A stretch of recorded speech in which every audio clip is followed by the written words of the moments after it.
चली है श्रृंगार सजा ओ वो रंभा रानी,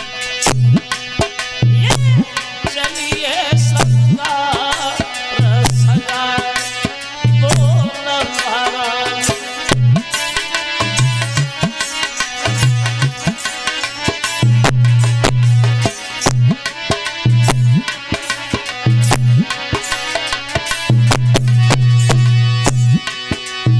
चली है रंभा, कैसी सजी है रंभा, चंदसो मुखर बिंदसो कहीं न जाए, मगज से न जा कोई रनी उसरा। चली ए चली है रंभा, सुख दे बजी रहे ते सोए, खोले जाके बारह ले कभी तरक ले ले बोई, इंद्र ने पठाई में तो भोगे में को आई तो हंसी हंसी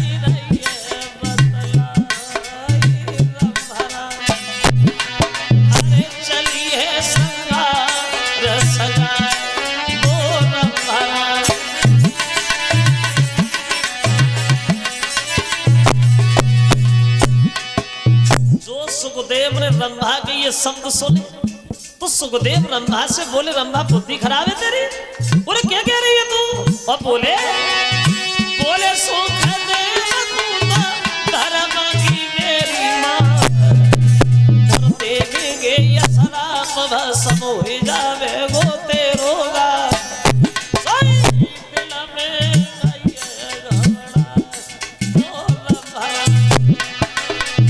चली है संगार सजा वो रंभा रानी।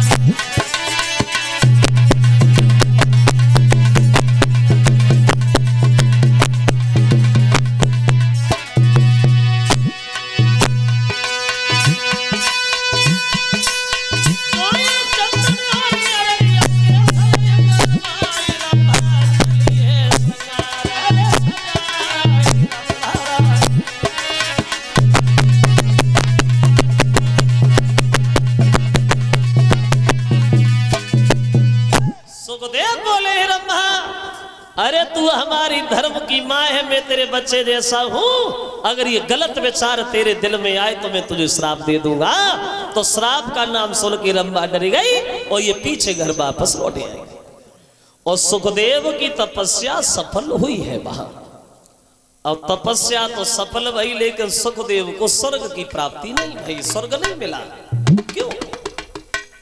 स्वर्ग इसलिए नहीं मिला क्योंकि तब सुखदेव के कोई गुरु नहीं थे, और बिना गुरु के कल्याण नहीं हो सकता। जीवन में हर आदमी को गुरु बनाना अति आवश्यक हुआ करता है, चाहे वो उम्र में छोटा हो और चाहे वो बड़ा हो। बिन गुरु भवन धितरे न कोई, और चाहे बिरंच शंकर सम होई। तपस्या करो, शंकर जी के बराबर बनो, लेकिन गुरु नहीं है तो कल्याण नहीं है। गुरु उभय लोक का नाता है, चेला को राह बताता है, और जिस चेला का गुरु ही न रहा वो नष्ट भ्रष्ट हो जाता है। गुरु बहुत जरूरी। कहावत में कह देते हैं, पानी पिए छान के गुरु करे जान के। पुरानी बात है, सोचो तो उल्टी बात है, उल्टा सोचना। सोचने वाली बात है, पानी छानने से साफ नहीं होता, तो पानी भरे के लाओ, घरे रखे जाओ, बाहर चले जाओ, कुत्ता वहां पेशाब कर जाए, फिर तुम बाहर छान ले और पी जाओ तो चलेगा नहीं। पानी पिए जाने के और गुरु करे छाने के। गुरु को जितनो छानो उतनो ही कम है, क्योंकि जमाना बदल गया। पहले चेला मुसीबत उठाते थे गुरु बनाने को, चेला को मुसीबत नहीं उठानी पड़ती है, गुरु घर बैठे ही आ जाते। गली गली गुरुआ फिरे, चेला गुरु मंत्र ले, और नरक जा चाहे स्वर्ग जा, पर हमें दक्षिणा देव। मरो चाहे कुआ में गिरो, हमें चाहिए पैसा। लेकिन ये गुरु सब कुछ अलग है। कभी कहता है कि गुरु खे के पार लगाई, ओ मेरे नाम भवर में अटकी। गुरु खे के पार लगाई दे, ओ मेरे नाम भवर में अटकी।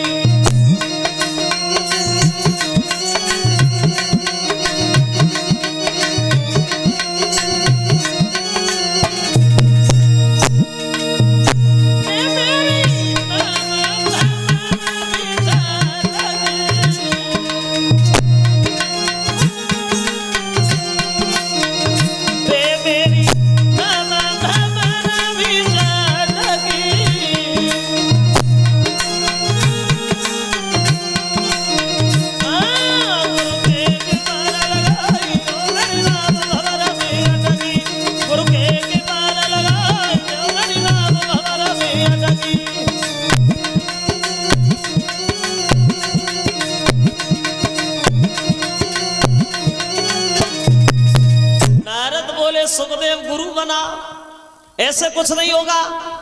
तो सुखदेव बोले नारद जी हम गुरु किन्हें बनाए? बोले तुम अपने गुरु बना लो जनक।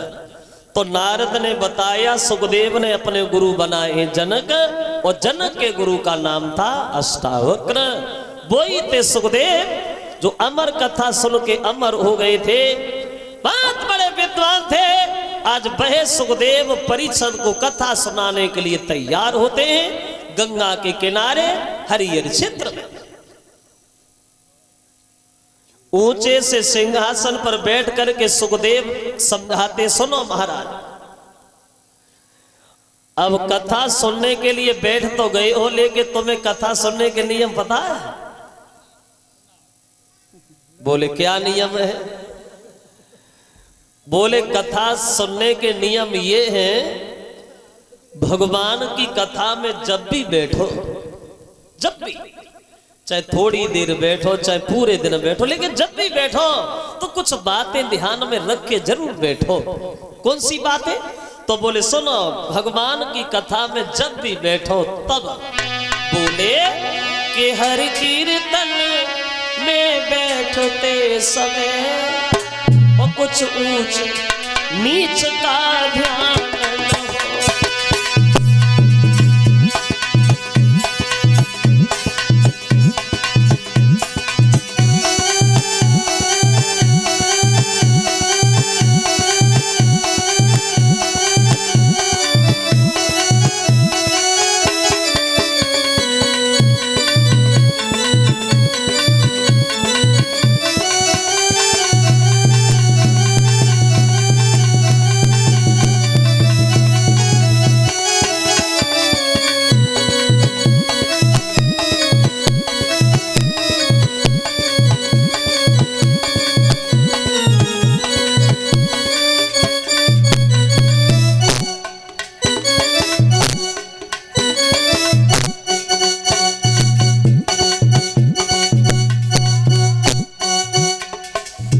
भगवान की कथा में जब भी बैठो तो ये बातें जरूर ध्यान रखना। और बोले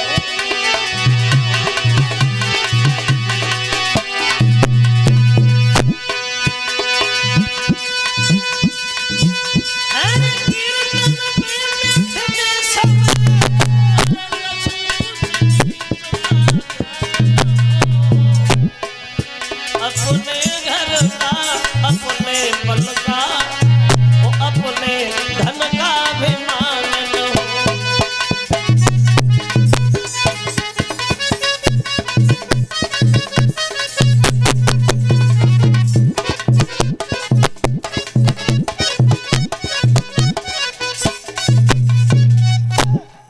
भगवान की कथा में जब भी बैठो तो ये बात जरूर ध्यान रखना। हर कीर्तन में बैठते समय कुछ ऊंच नीच का ध्यान न हो। अपने घर का, अपने बल का और अपने धन का अभिमान न हो। जब भी कथा में बैठो तो कभी घमंड करके नहीं बैठना चाहिए, कभी घमंड करके कथा में नहीं बैठना चाहिए। ये मन में नहीं आना चाहिए कि हम इनसे ऊंचे हैं और ये हमसे नीच हैं। और ये भी मन में नहीं सोचना चाहिए कि हम धनवान हैं और ये धनहीन हैं। और ये भी दिल में नहीं आना चाहिए कि हम विद्वान हैं और ये अज्ञान हैं। और वक्ता का काम होता है बकने का। वक्ता क्या करता है? बकता है। सुबह से शाम तक बैठा बैठा बकता ही रहता है, बकता ही रहता है। तो कोई कोई बात उसके मुंह से ऐसी निकल जाती, उसे नहीं कहनी चाहिए। लेकिन ये श्रोता का धर्म बनता है कि अच्छी बातों को धारण करे और गलत बात वही छोड़ दे।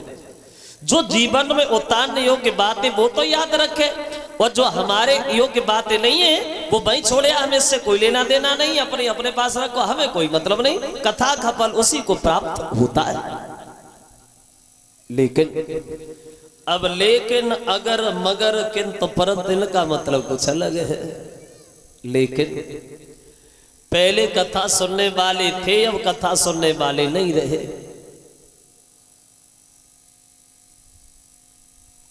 नाम कथा सुनने वाले रहे, नाम कथा कहने वाले रहे। जमाना बदल गया। पहले ये ढोलक बाजा चिमटा कुछ नहीं बजता था, अब तो एक मनोरंजन का साधन सा बना लिया है। कथा सुनने वाले एक विद्वान ये बता रहा है, एक तरह के नहीं 8 तरह के होते। कौन कौन से? कुछ लोग जब देखा होगा कथा में आते हैं, ना खुद सुनते हैं और ना दूसरे को सुनने देते, खुद बातें कर रहे हैं, 4-6 औरों पे पास बैठा है बात में लगाए। कुछ कथा पांडाल में बैठे भी हैं, कथा में बैठे हैं, लेकिन मन में ये सोचते हैं कि ये इतना बड़ा काम कर रहा है, इसका काम बना कैसे जा रहा है, ऐसी कोई युक्ति सोचो जिससे इसका काम बिगड़े। कुछ लोग गांव में सजते हैं कथा सुनने के लिए, चलो गांव में कथा हो रही है सुन के आए बैठे, धोख लगाई सोए गए, मरो और चिल्लाते रहो, हमें क्या करना।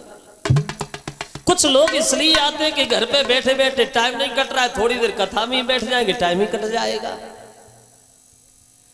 कुछ लोग इसलिए आते हैं, देखे शास्त्री जी कैसे हैं, छोटे हैं जन मोटे हैं, किस तर्ज में कथा सुनाते हैं। कुछ लोग कथा में आकर के और बैठे ही बैठे सोए जाते हैं, वो कछु कथा सुनन के बदले में जूता चप्पल ले जाते हैं। कस तो जाई सो तो मैंने उतारे के रखना पाई, उनने देखी पहनी जे गए जे बढ़िया रहे।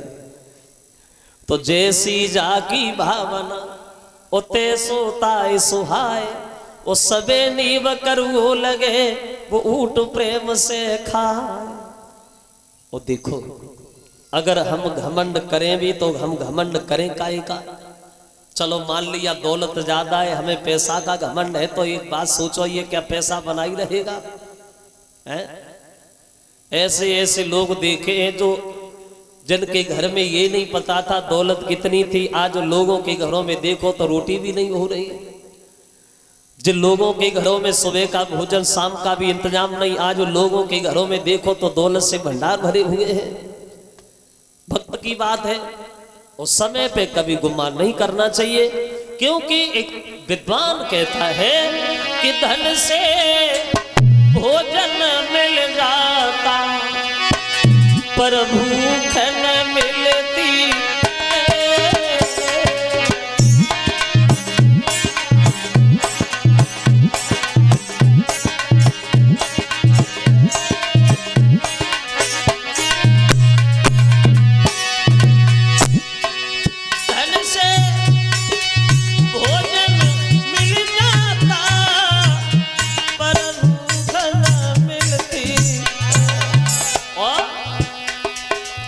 धन से बिस्तर मिल जावे पर नींद न मिलती।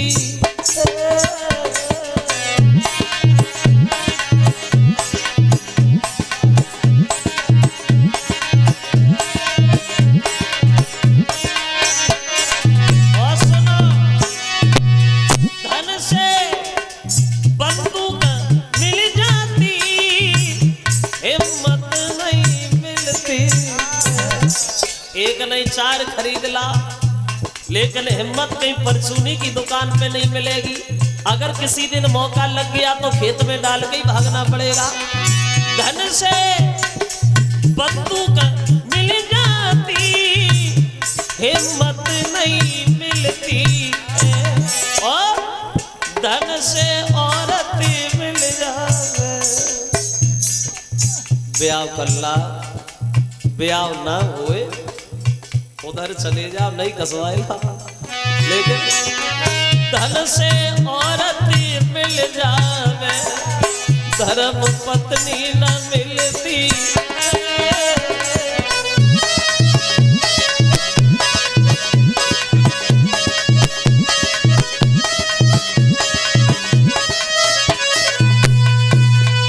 तो सुखदेव कथा कहने के लिए तैयार होते हैं और महाराज परीक्षित सुनने के लिए बैठ जाते हैं। गंगा के किनारे हरिहर क्षेत्र में ऊंचे से सिंहासन पर बैठ करके सुखदेव परीक्षित को कथा सुनाने के लिए तैयार हुए हैं। वहां बोलिए भगवान भगवान की। अब आओ एक लाल का छोटा सा